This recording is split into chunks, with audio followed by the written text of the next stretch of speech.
Party Sivasagar জিলা কাৰ্যালয়লৈ উষ্ম আদৰণি জনাইছোঁ। বিগত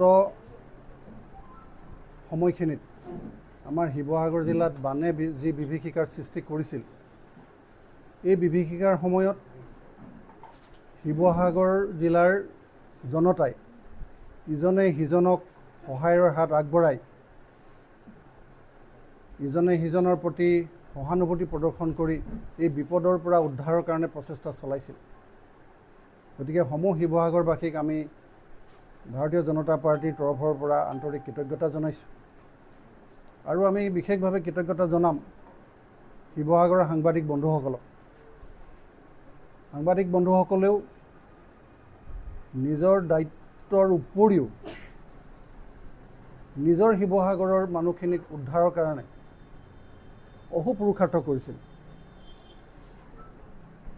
যাৰ বিনিময়ত বহু ব্যক্তিৰ প্ৰাণ ৰক্ষা পৰিছিল।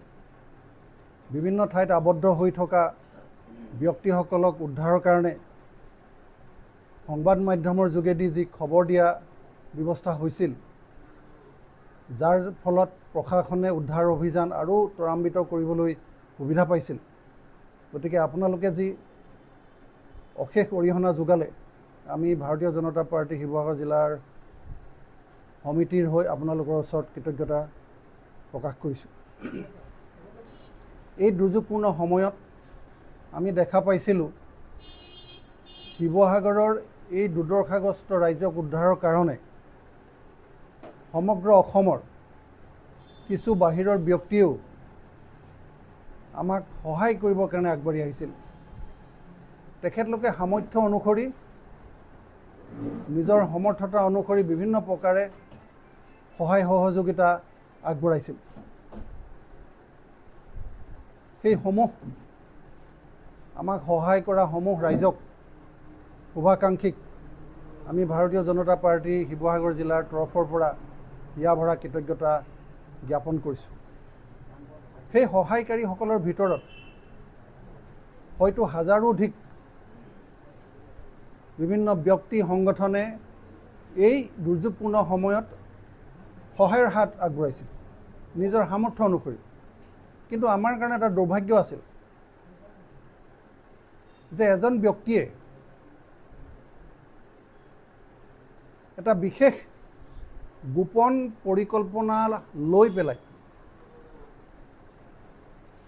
শিৱসাগৰবাসীক সহায়ৰ নামত নিজৰ ব্যক্তিগত অভিসন্ধি পূৰণৰ কাৰণে প্ৰচেষ্টা কৰিছিল।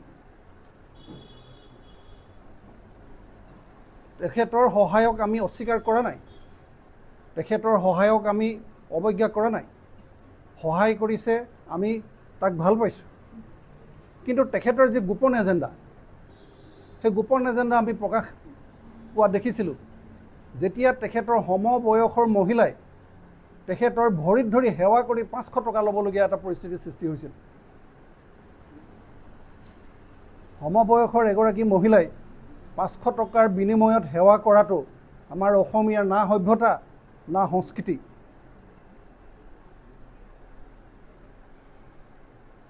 তেখেতে ভাবিলে ভুল হ'ব যে 500 টকা বিনিময়ত শিৱসাগৰৰ এই দুৰ্দশাগ্ৰস্ত ৰাইজক মই কিনিব পাৰিছোঁ। 500 টকাৰ বিনিময়ত শিৱসাগৰ ৰাইজক কিনাটো সম্ভৱ নহয়। আকৌ কৈছোঁ, তেখেতে সহায় কৰিছে, আমি আদৰণি জনাইছোঁ, আমি ভাল পাইছোঁ। কিন্তু এই যি তেখেতে অপসংস্কৃতি আৰম্ভ কৰিলে 500 টকাৰ বিনিময়ত ভৰিত ধৰা, তাকো সমবয়সৰ মহিলা, ই নাৰী সমাজৰ কাৰণে চূড়ান্ত অপমান।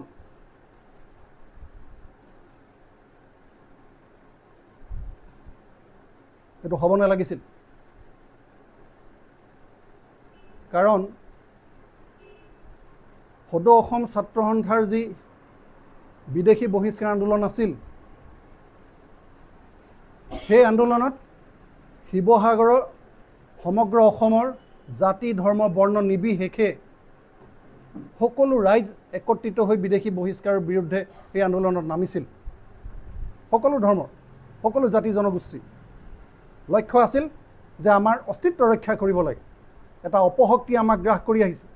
সেই শক্তিটোৰ পৰা আমি অসমীয়া জাতিটোক সুৰক্ষিত কৰি ৰাখিব লাগিব আৰু জাতি সুৰক্ষাৰ স্বাৰ্থতে এই সদৌ অসম ছাত্ৰ সন্থাৰ এই বিশ্ব কঁপাই যোৱা এটা আন্দোলন হৈছিল ছাত্ৰ আন্দোলন আৰু সেই আন্দোলনৰ পৰিণতিৰ পিছত যে IMDT আইন কেন্দ্ৰীয় চৰকাৰে চক্ৰান্তমূলকভাৱে জাপি দিছিল সেই IMDT আইনকো উচ্চতম ন্যায়ালয়ত প্ৰত্যাহ্বান জনাই যেতিয়া তাক বাতিল কৰা হৈছিল সেই বাতিলৰ পিছত সেই শক্তিটোৱে পুনৰ AIUDF নামেৰে দল গঠন কৰি নিজৰ যি সাম্প্ৰদায়িক এজেণ্ডা তাক চলাই নিবৰ কাৰণে অগ্ৰসৰ হৈছিল আৰু আমি বিগত সময়ত দেখিলোঁ যে ৰাজনীতিৰ নামত কেৱল সাম্প্ৰদায়িকতা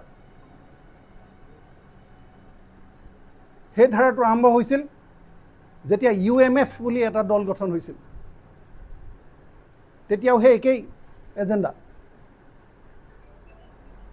ৰাজনৈতিক দল কোনোবা নিৰ্দিষ্ট ধৰ্মক লৈ ৰাজনৈতিক দল হয় নেকি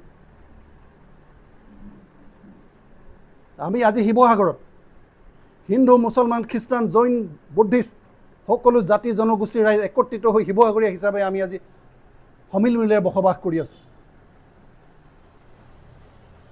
কিন্তু আজমলৰ নিচিনা মানুহ আহি আমাৰ যি সাম্প্ৰদায়িক বিষবাষ্প এই শিৱসাগৰত বিয়পাব বিচাৰিছে তাক আমি ভাৰতীয় জনতা পাৰ্টীয়ে তীব্ৰভাৱে গৰিহণা দিছোঁ আৰু আগন্তুক দিনত আমি এটা কথা স্পষ্ট কৰি দিব বিচাৰিছোঁ বদৰুদ্দিন আজমলক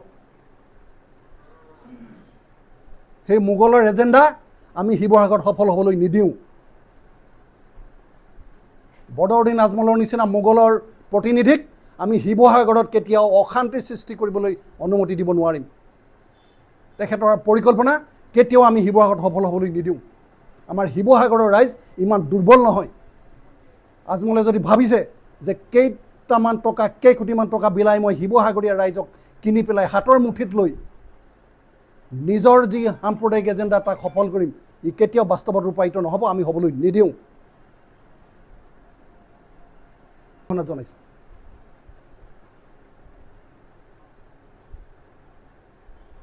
ইমানতে আজমল ডাঙৰীয়া ক্ষান্ত হওক বেছি আগবাঢ়ি আহিলে পৰিস্থিতি আৰু ভয়াৱহ হ'ব শিৱসাগৰত সাম্প্ৰদায়িকতাবাদ শিৱসাগৰত কেতিয়াও সৃষ্টি হ'ব নোৱাৰে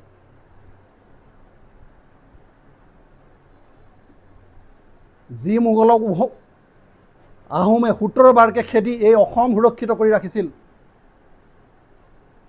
যি আহোমে নাই শৰাইঘাটৰ যুদ্ধত মোগলক পৰাস্ত কৰি মা কামাখ্যাৰ অস্তিত্ব চিৰদিনৰ কাৰণে সুৰক্ষিত কৰিছিল সেই আহোমৰ আদৰ্শৰে একত্ৰিত হৈ শিৱসাগৰবাসী আহোম সকলো জাতি জনগোষ্ঠীক একত্ৰিত কৰা এটা আদৰ্শ সেই আদৰ্শক কুঠাৰাঘাত হ'বলৈ আমি কেতিয়াও অনুমতি নিদিওঁ হ'ব নোৱাৰে আজি আমাৰ ইয়াত যিমান হিন্দু আছে মুছলমান আছে খ্ৰীষ্টান আছে জৈন আছে আমি ভাতৃত্বৰ এনাজৰীৰে বান্ধ খাই একত্ৰিতভাৱে আমি শিৱসাগৰীয়া হিচাপে মূৰ দাঙি জীয়াই আছোঁ গতিকে ইয়াত সাম্প্ৰদায়িকতাবাদ কোনো কাৰণে নহ'ব আজমলক আমি শেষ সতৰ্কবাণী আজি শিৱসাগৰ জিলাৰ পৰা আমি শুনাইছোঁ